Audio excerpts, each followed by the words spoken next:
네, 반갑습니다. 랩을 타고 버스 타고입니다.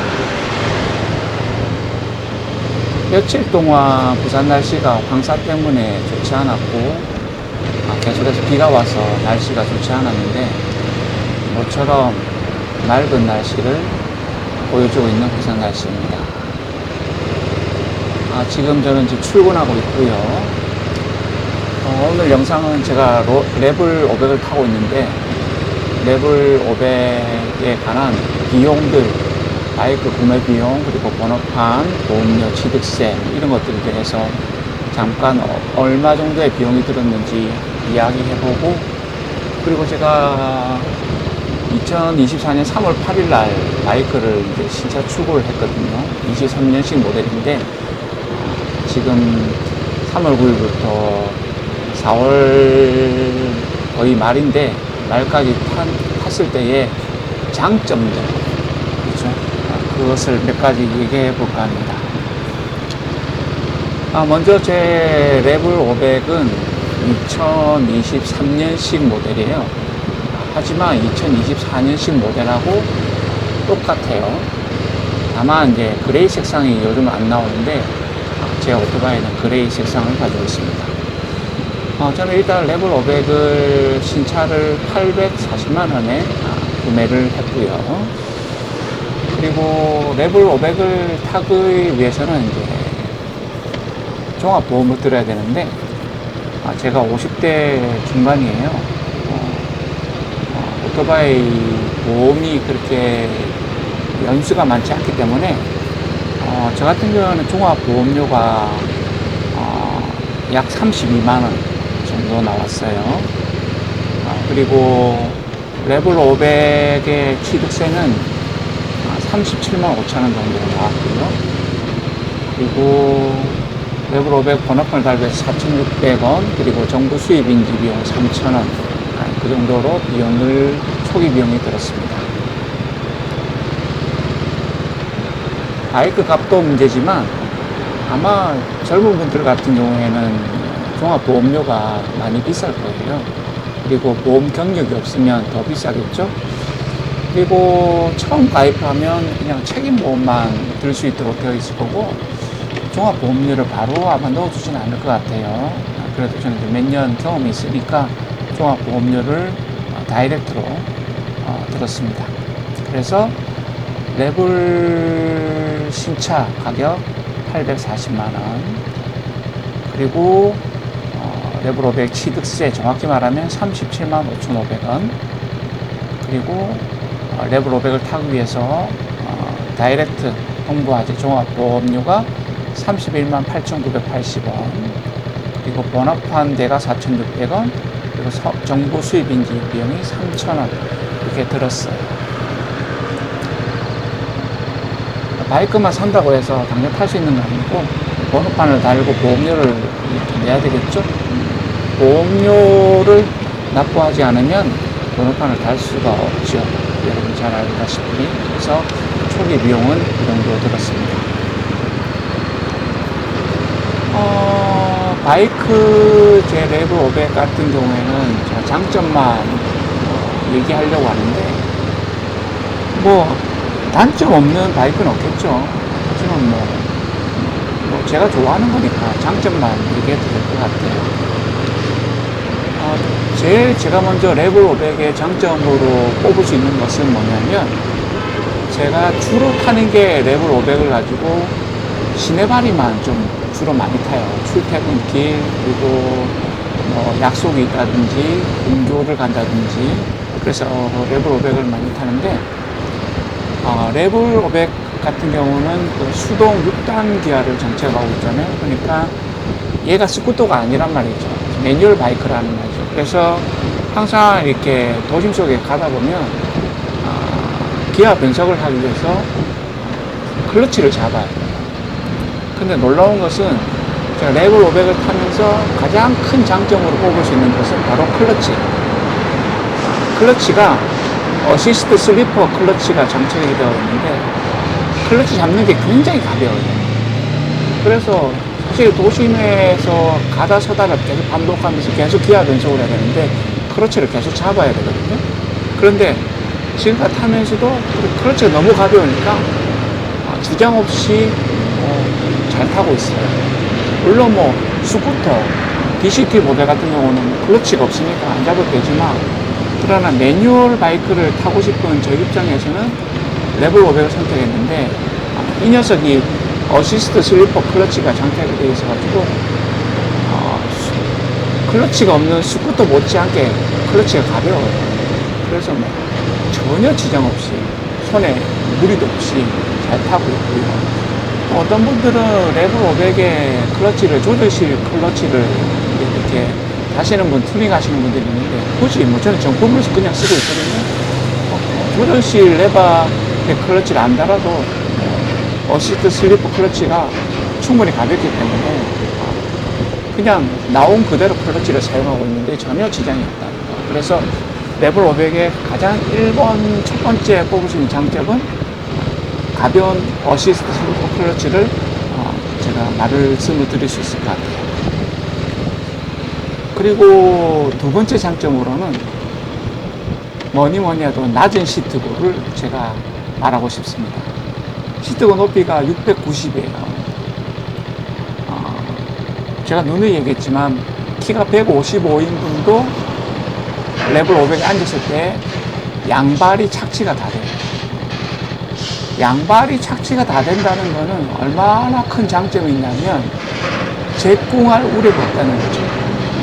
특별히 오르막길에 정차되어 있을 때에 사람들이 대부분 이렇게 제꿍을 많이 하는데, 오르막길 정차되어 있다 할지라도 양발이 착지가 되어 있으니까 제꿍하지 않고요.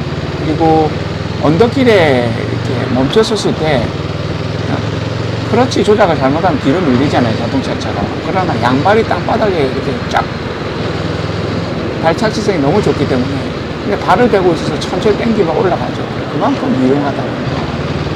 저 같은 경우는 그 회사 주차장에 들어가려면 버스가 정차되어 있을 때 지하 주차장 들어가려면 회전이 크거든요.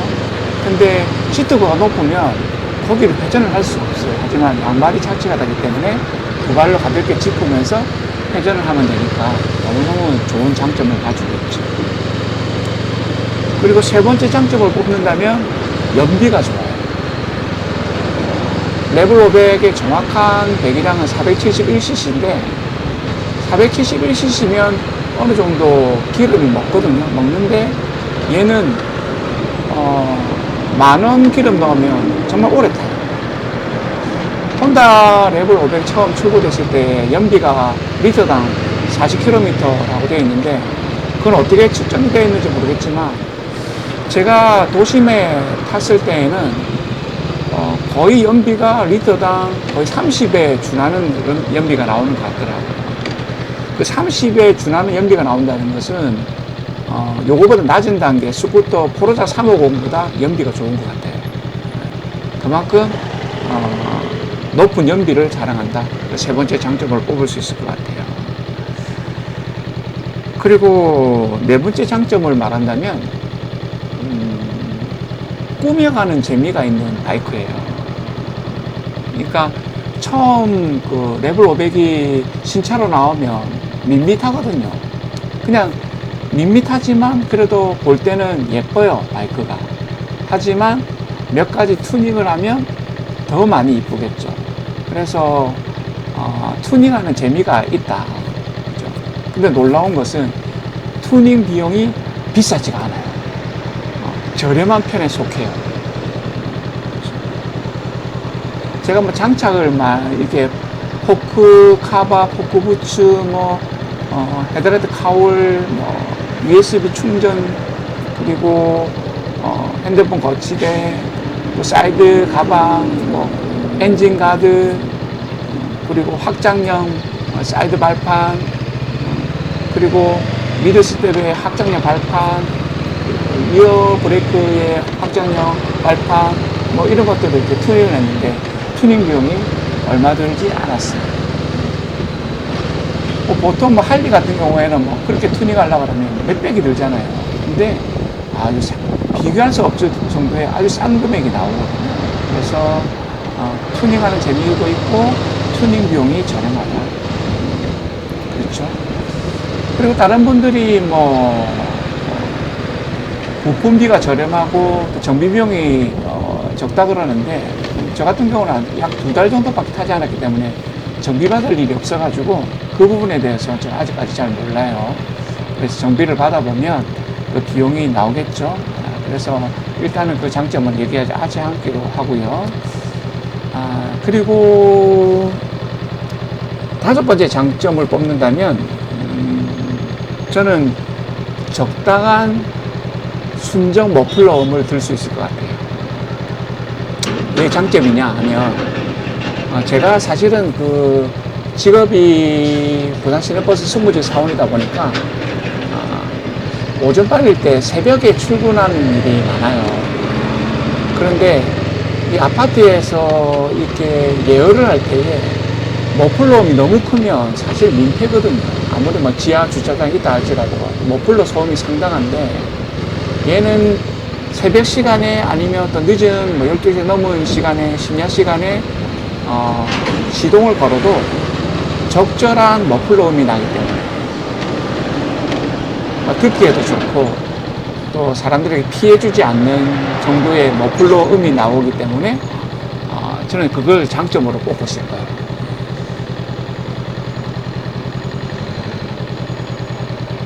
뭘 그런 걸 장점으로 뽑느냐? 사실 제 입장에서는 뭐 남한테 피해주기 싫어하는 성격인데, 새벽 시간에 사실은 이렇게 예열한다고 시동을 걸어놔서 머플러 같은 경우에는 뭐 튜닝을 한 분은 아시겠지만 그 소리가 만만치 않잖아요. 하지만 순정 머플러음 자체만으로도 뭐 저는 듣기가 좋아요. 그리고 민폐를 안 끼칠 정도의 듣기 좋은 소리가 나기 때문에 저는 장점으로 5번째를 뽑을 수 있을 것 같습니다. 그리고 마지막으로 6번째 장점을 뽑는다면, 보이는 뽀대. 모양 자체가 예뻐. 그래서 그걸 장점으로 뽑고 싶어요. 레벨 500을 몰고 뭐 시내에 나가면 사람들이 바이크를 많이 봐요. 저게 바이크가 어떤 바이크인지 보기 위해서 운전자분들도 많이 보시고 또 지나가는 시민들도 많이 보시는데, 뭐 바이크가 그만큼 이쁜 것 같아요. 뭐 혼다지만 아메리칸 스타일 식으로 뺐기 때문에 바이크 모양이 좀 뽀대가 나요. 그래서 저는 그 장점을 뽑고 싶어요. 네, 오늘 제가 출근하면서 레벨 500의 초기 비용들 그리고 장점들을 얘기해 봤어요.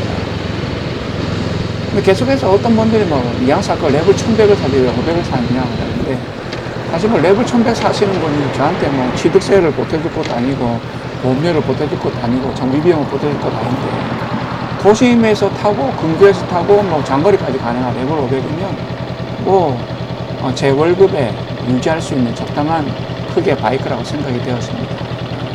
그래서 2달 동안 지금까지 잘 타고 있어요. 오늘 이러한 것들에 대해서 얘기를 해봤습니다. 오늘도 근무대 안전운전 하겠습니다. 그리고 제 영상을 많이 시청해 주시고 구독해 주셔서 감사합니다. 계속해서 더 좋은 영상으로 여러분을 찾아뵙도록 할게요. 그러면 다음 영상에서 또 뵙도록 하겠습니다. 안녕. 오늘도 행복하시고 축복된 하루 되세요. 감사합니다.